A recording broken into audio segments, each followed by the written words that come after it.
Clean water has been a very problematic issue for the people of the Zhang community. Today we are here to speak to a young person to find out how they have used the capacity they have gained from the Youth Speak Up project in solving that issue. Youth Speak Up project has trained me on how to use social media and radio to fight against injustices in the community.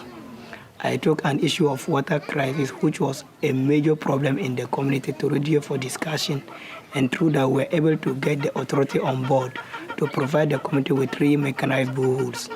At point in time, our dam too got broken. We sent the issue to radio for discussion, and through that we were able to mobilize resources to restore the dam. The Youth Speak Up project is a really interesting project because it uses an innovative approach.